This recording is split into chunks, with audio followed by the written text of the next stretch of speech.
তোমরা দেখে থাকবে যে এই ধরনের বর্তনীর প্রবলেমটা কিভাবে করবে।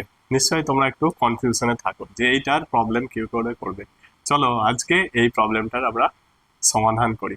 কি বলেছে, নিচে প্রদত্ত বর্তনীতে এ বিন্দু এবং বি বিন্দুর মধ্যে বিভব প্রভেদের মান নির্ণয় করতে হবে।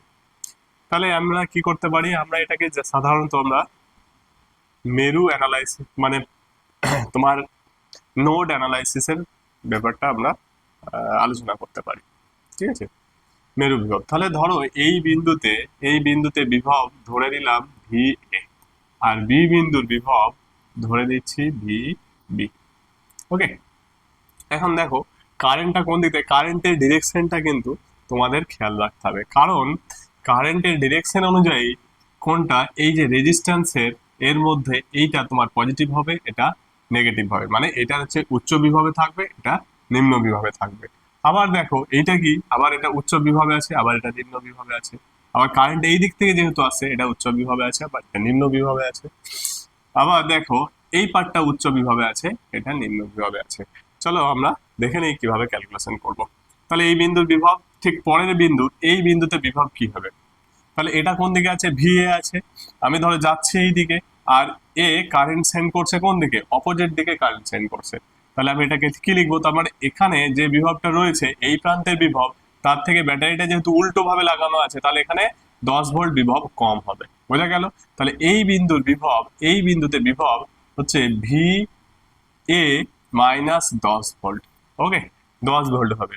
এবার দেখো কারেন্টটা কোন দিক থেকে আছে, এই দিক থেকে আসছে, তার মানে এ পজিটিভ হবে, এই পোর্শনটা পজিটিভ হবে, এটা নেগেটিভ হবে। তাহলে আমি এখানে কি করব, তার মানে এইটা উচ্চ ভোল্টে রয়েছে, এটা কি রয়েছে, উচ্চ বিভবে রয়েছে। তাহলে উচ্চ বিভব মানে এই বিন্দু থেকে বিভবের বেশি হবে, কারণ এই দিক থেকে কারেন্টটা আসছে। তাহলে বেশ, আমি তাহলে যদি উচ্চ বিভব হয়, তাহলে এই বিন্দুর বিভব হবে ভি এ -10, এখানে কম ছিল তার থেকে এখানে উচ্চ বিভব, প্লাস সরি -10, ওকে, প্লাস 2, বিভব কত হবে, বিভব প্রভেদ কারেন্ট, কারেন্ট ইনটু এখানকার রোধ, কারেন্ট ইনটু এই পোর্শনের রোধ। ওকে, কারেন্ট ইনটু এই অংশের রোধ। তাহলে কারেন্ট ইনটু এই অংশের রোধ কি হয়ে যাবে, উচ্চ বিভব আছে, তাহলে এই অংশের রোধ হয়ে যাবে, এই রোধ আছে 2, কারেন্ট হলো 2 অ্যাম্পিয়ার, এটা পোটেনশিয়াল। আবার দেখো এখানে কি রয়েছে, যেদিকে আছি এটা রয়েছে, তাহলে এও কিন্তু ব্যাটারিটাও এখানকার ভোল্টেজটা কি করছে, বাড়াচ্ছে, আবার এটাও প্লাস 12 ভোল্ট হয়ে যাবে। ওকে, আবার দেখো এর থেকে এর বিভবটা কত আছে, বি বিন্দুর বিভব, কোথায় বিভবটা, আচ্ছা এই পয়েন্টের বিভব হলো এইটা,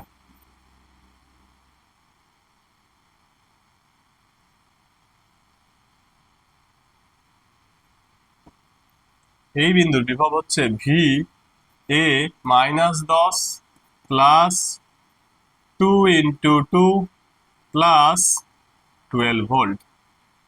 ওকে, এবার এই বিন্দু দেখো কারেন্ট কি হচ্ছে, আরো একটু বেশি হবে, তাহলে এখানে বিভবটা হয়ে যাবে ভিবি, কতটা হবে, V A -10 plus plus 2 × 2 plus 12, এবার কি হচ্ছে, এই বিভবটা আরো একটু বেশি রয়েছে, প্লাস আবার হয়ে যাবে 2, 2 × 2 অ্যাম্পিয়ার, মানে এই 2 ওহম ইন্টু 2 অ্যাম্পিয়ার, মানে এর থেকে এটা ভিবি।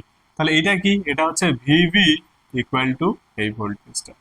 এবার পার্থক্য তোমাকে, তাহলে আমরা কি পেলাম দেখো, ভিবি ইকুয়াল টু ভিএ -10